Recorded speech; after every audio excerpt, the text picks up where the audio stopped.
These are quite comfortable.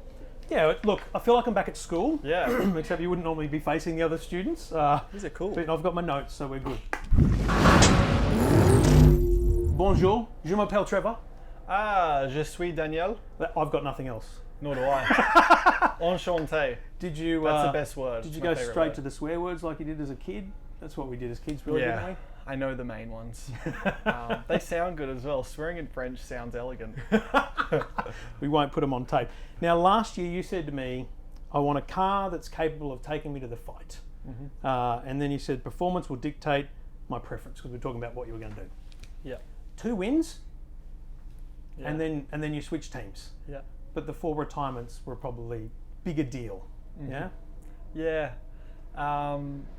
It was last year was a whirlwind, and a lot changed through the year, on and off track. I guess on track I won 2 out of the first 6 races, and it was like we could be on even for a real title fight this year. So everything was like going, let's say, to plan, I guess, accordingly, and then it just kind of quickly fell apart.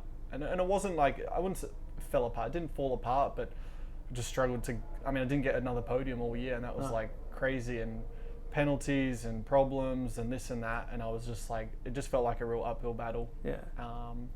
And then it was like teams were starting to announce their driver lineups and everything, and I was just starting. I don't know. I just felt like I was becoming a bit. I mean, it was obvious probably with some interviews I did and frustrations, but at times I was just unhappy. Yeah. And putting it simply, unhappy because I just wanted more as far as... You want to win. Yeah, yeah. So it's interesting, you wrote, that was a great article, I think Players Tribune or something like that, Yeah. really long depth, like that's an amazing piece. Thanks. You said you were flying to America, and you were watching a movie, and you stopped the movie because you wanted clarity. Yeah. So what movie you were watching?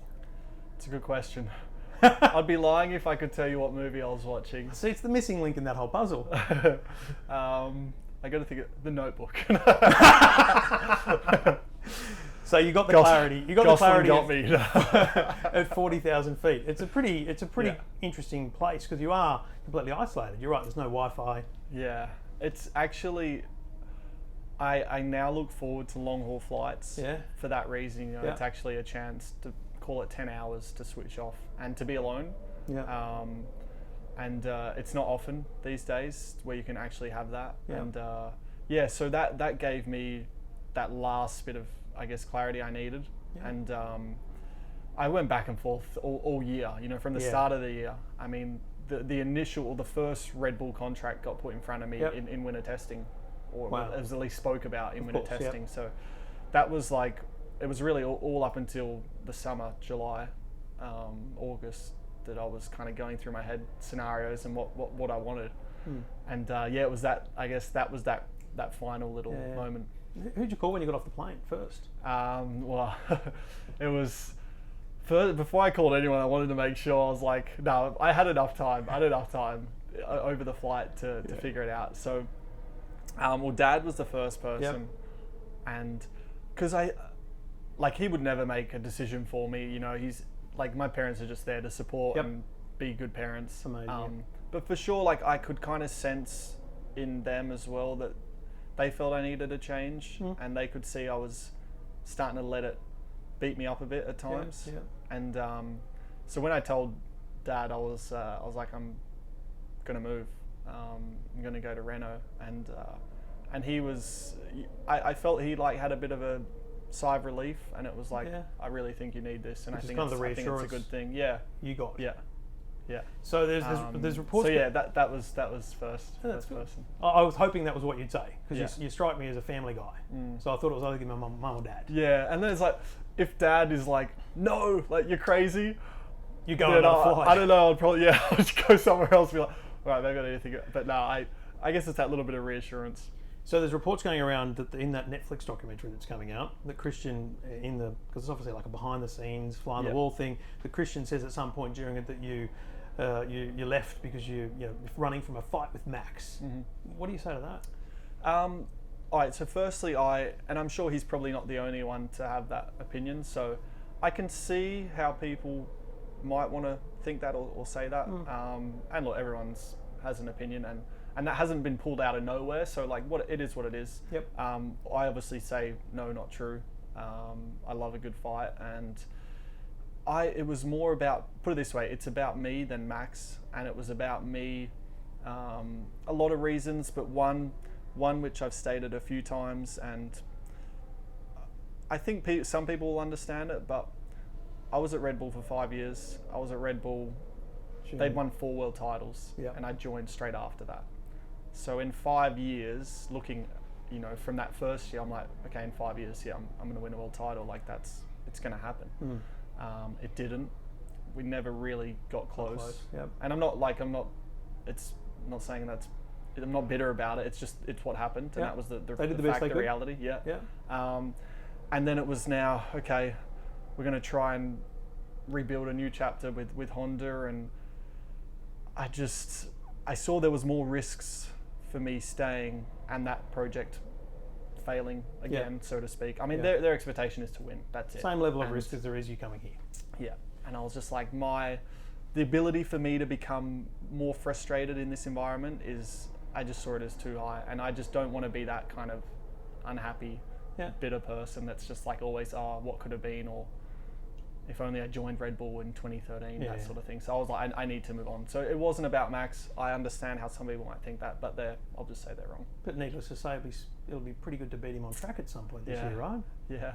That'd be a good feeling. Yeah, I mean, we'll see. I'm also very aware we got like work ahead of us, but I don't expect this transition to be easy. Yep. I knew it wouldn't be easy answering these questions. I knew it wouldn't be easy trying to build this team to the next step, but I'm like really motivated for that challenge, and I don't know, there was just something in it which really, I guess, inspired me, and I was just attracted to something within this. So if you go through them, by my reckoning, Liuzzi, Verne, Vettel, Kvyat, Verstappen, now Hulkenberg, teammates. Yep. Is Hulk like probably the most chilled of them all, or because you seem to get on really well? Yeah,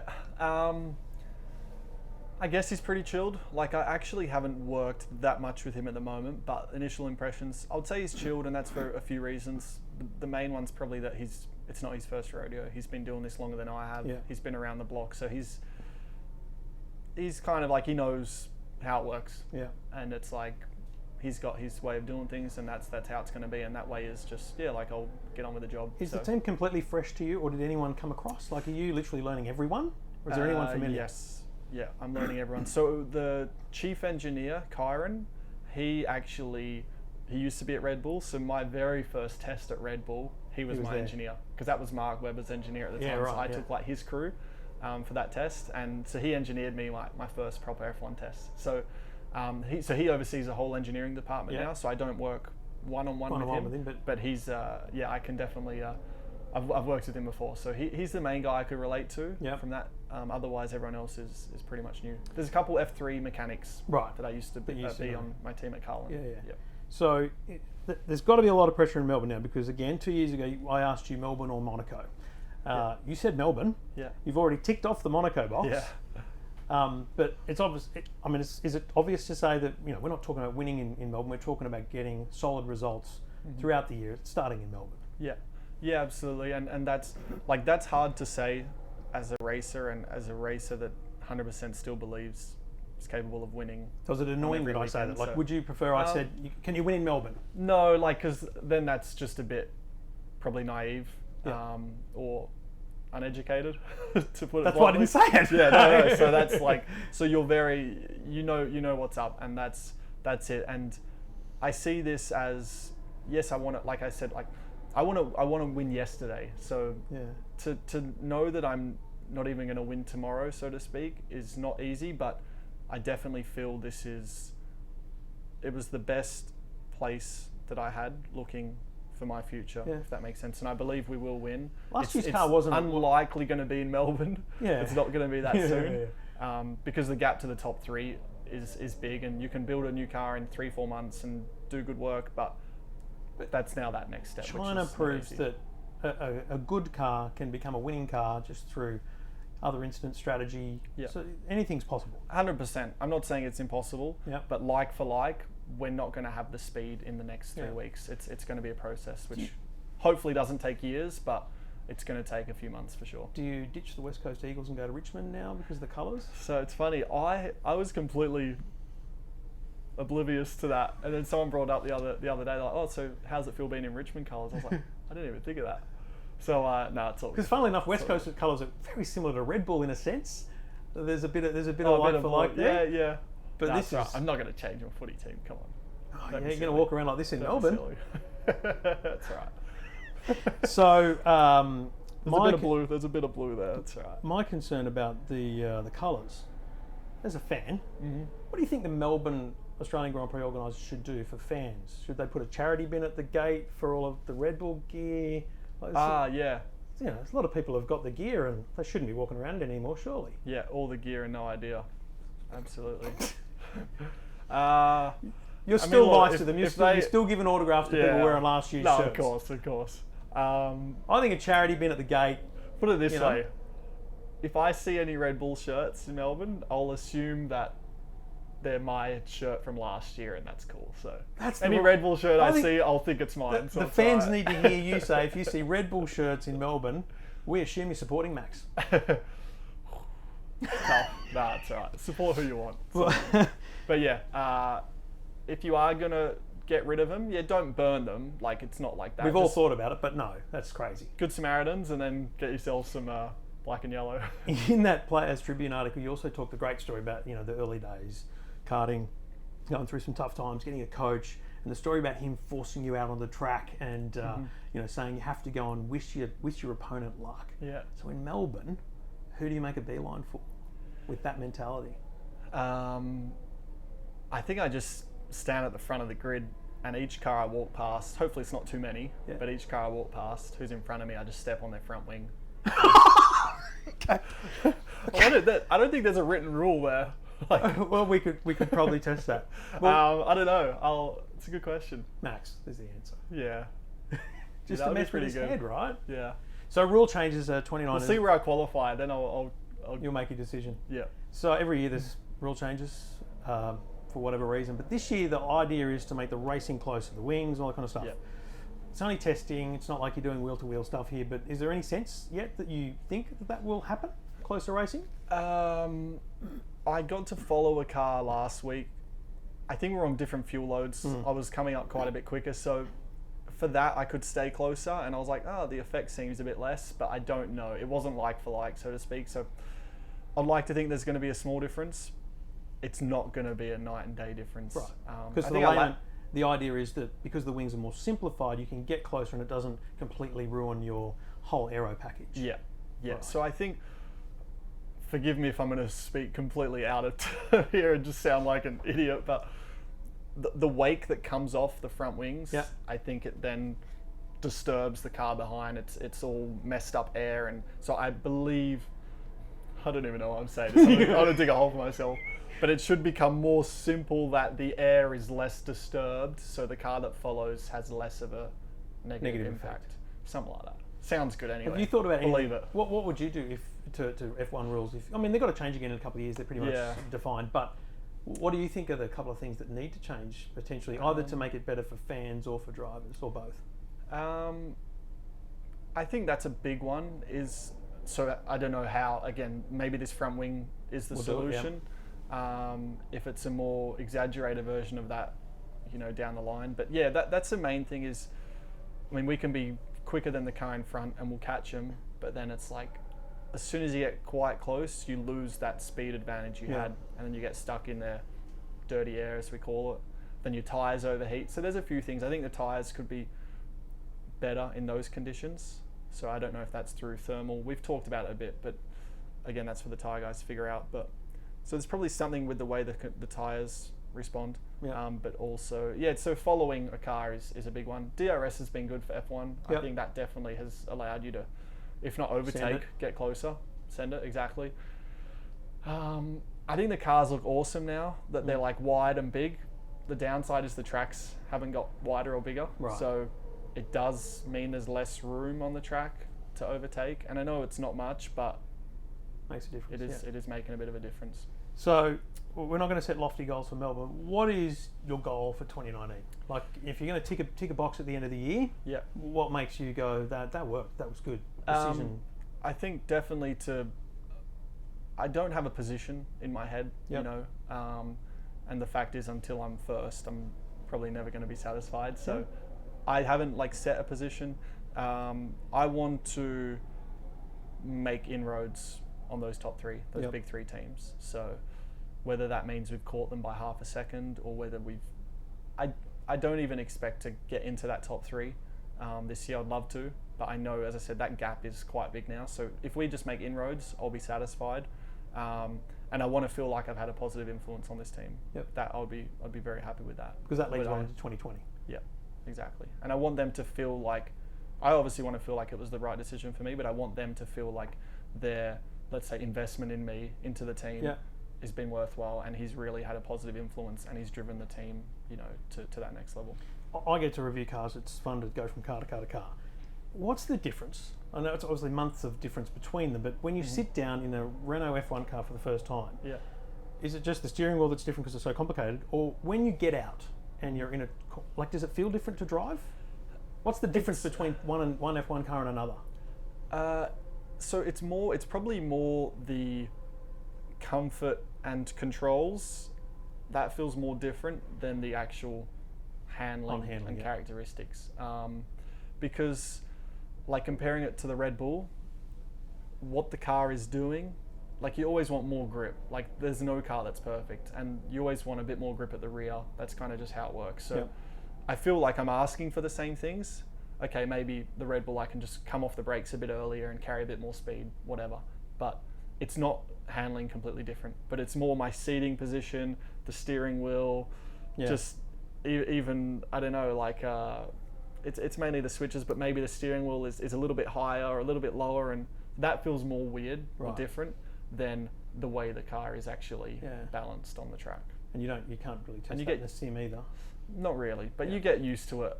You know, I remember the first day last week testing, I was like, oh, pedals feel too far away, steering wheel feels too high, headrest isn't quite right. They're all like, geez, By- what about this lift? by the Look end at of this the, bloke. by the end of the week though, they're like, all right, so we're going to change this, so this next week we can get these new parts for you. I was like, oh, maybe that's all right now. Okay, we'll still change that, but you just get used to Yeah, it. yeah, yeah. So it's all good. So 2 years at Renault, there's massive rule changes at that point. I'm assuming Daniel has plans to continue in F1 long after that. Yeah. What do you set yourself as a long-term goal? How many years is an F1 career for you as you stand today? I think it's going to be very much up to probably my level of success in the sport in terms of if I can be competitive. I'm don't want to speak for Lewis, but I think if he hadn't had a World Championship winning car the last few years, he may have said goodbye a couple of years right. ago. So it's The drive if to I'm win winning- is a bigger part of anything. Yeah. yeah. If I'm winning or again making progress and getting closer and having a sniff, then I'll keep going. Without putting a timeline on it, and one of the things you said to me last year was talk about like who played you in a movie, and you talked about the movie not ending at your World Championship because you didn't want that to be the end. So let's say World Championship in say however many years, Yeah. and then you move on to something else. Do you see a racing career after F1? Like, I don't know, NASCAR, Enduros, or do you think, earlier, a few years ago, I would have said yes. But at this stage, I'm thinking about it less. Yeah. I feel if I put everything into F1, by the end of it, I'll probably be quite burnt out and done with race cars. So I would confidently say that I would at least take some time off after F1. Like I wouldn't jump into another category straight away. Yeah. Otherwise, I'm like, well, I might as well just stay in F1. Like it's the pinnacle. So, yeah. Ideally, I tick all my boxes here and then say, see you, catch you later. yeah, start mountain biking and Yeah. GoProing around the place? Do something else. Thank you got to take a supercar around the Bathurst 1000 at some point, don't you? Yeah, It's an epic like track. that's a thing. I know, like, and I would love to. Again, we'll see. The more years I do of this, I still love it, but it is tiring, and I feel like every year gets busier and busier, whether it's on or off track. So, again, if I do it right and tick all the boxes and create something for myself as well outside of racing, then I hopefully won't feel the need to keep racing, at 40 years old. But quick fun things. Deserted island, 3 things. What are you taking? Music, so like iPod, I guess. I think iPod and headphones is probably 2 things. Oh, in that case, iPod and headphones. Okay. So that's 1 left. Yeah. Fishing rod. Yeah. Genius. You got to eat. Now, our music tastes differ greatly, but best song of all time? Oh, jeepers! You can't say that. Yeah, I can. Oh wow. A song that is very close to me for a long time, from a young age, was "Mr. Tambourine Man" by Bob Dylan. How? Why? So it's kind of nostalgic. Dad used to have that album in his car, and like when I was a kid, I'd spend the weekends with him, whether he's at work or whatever, and it'd just be kind of on repeat. Yep. And I remember I just used to be able to sing every word of that song. So that reminds me of just like the early days and just being with Dad, and just like before things got complicated. Complicated. And then the same thing, favourite TV show of all time? Oh, One Tree Hill. One Tree Hill? What are you doing? I don't know. No, that was a big, like, so when I moved to Europe, that was like, I was obsessed with that. Mm-hmm. And at the time, I guess I was young, whatever, but I remember like I could relate to a lot of things weirdly about that show, in terms of a lot of their, like, they used to have like these real quiet little quotes, and it was, what's the word? I don't know. Anyway, One Tree Hill, and I've always had a crush on Sophia Bush. And then Breaking Bad's hard to beat. Hard to beat. Yeah. You followed up with Better Call Saul? On the plane, I watched it a few times, couldn't quite get there. Okay. Yeah, but maybe I never gave it a proper chance. But Breaking Bad was... It's just as slow as Breaking Bad. You've really got to go episode. See, I didn't think it was that slow. Everyone's like, it's slow. Breaking Bad's not a 1 episode. You can't watch one. You've got to watch a couple to really get the flow. Yeah. Netflix, you got any recommendations for people on recent Netflix binges? Oh, just the F1 documentary. Oh, it's not out yet. Stuff you've watched. March the 8th, people. March the 8th. I watched The Sinner recently. Ozark, nearly finished that. Great. Jason Bateman, he's the homie. Yeah. And The Sinner is Jessica Biel. You've mentioned her before. The homie. Mm-hmm. I feel I watched something else recently that was good. Am I missing an obvious one? Bodyguard on Netflix. No, it's pretty good. Haven't got there. Okay. On the flight to Australia. Okay. Mate, good luck. I feel it's anyway. It's yeah, going to be an awesome year to watch. I think everyone's behind you, of course, but we just hope for some, podiums, maybe a nice little cheeky win. And mate, China was an epic race. Let's do it. Yeah, I know. Thanks again for the chat. No worries. You're welcome.